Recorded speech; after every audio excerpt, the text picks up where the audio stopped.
নিরাপত্তা বাহিনী নিজের নাগরিককে খুন করে, গুম করে, আপনাদের সন্তানদের চোখ কেড়ে নেয়, পা কেড়ে নেয়, হাত কেড়ে নেয়, সেই বাংলাদেশে আমরা আর ফেরত যাব না।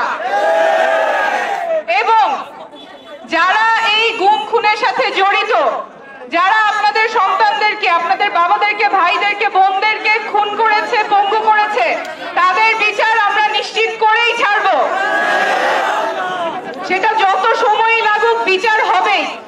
শুধুমাত্র ক্ষমতার পালাবদলের জন্য মানুষ রাস্তায় নামে নাই। আপনারা রাস্তায় নেমেছেন যাতে দেশটা বদলায়, যাতে দেশটা পাল্টায়, দেশটা যাতে সবার হয়।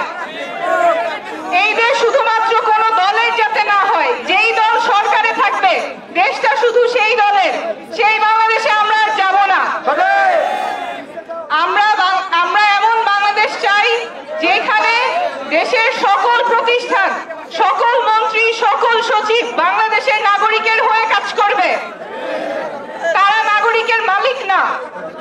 যে কোনো সরকারি অফিসে নিজেকে ভৃত্য মনে হয় আমরা কৃপা চাচ্ছি, ভিক্ষা চাচ্ছি, কিন্তু ওটা তো আমার অধিকার।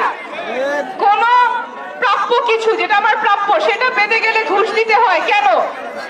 অনেকের সাথে কথা বলছেন যে ভূমি অফিসে যাইতে ভয় লাগে কারণ ওখানে টাকা ছাড়া কোনো ফাইল ধরে না, অথচ ওই অফিস তো আপনার ট্যাক্সের টাকাতেই চলে।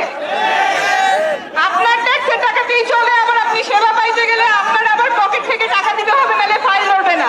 আর যতখানি ভোগান্তি হয়, কেন ওই ভোগান্তি আমরা নিব? রাষ্ট্রের যত প্রতিষ্ঠান আছে, আমাদের বিচার ব্যবস্থা, শিক্ষা ব্যবস্থা, স্বাস্থ্য ব্যবস্থা, নিরাপত্তা বাহিনী সব বাংলাদেশের সকল নাগরিকের জন্য হবে। কোনো কিছু পেতে গেলে রেফারেন্স লাগে। হাসপাতালে একটা সিট পাইতে গেলেও কারো রেফারেন্স লাগে, আইসিইউ পাইতে গেলেও রেফারেন্স লাগে। কেন? রোগীর যেটা প্রয়োজন সেই অনুযায়ী প্রতিষ্ঠানের বরাদ্দ নিশ্চিত হবে, সেটা না হয়ে কারো পরিচিতি লাগে, কারো রেফারেন্স লাগে।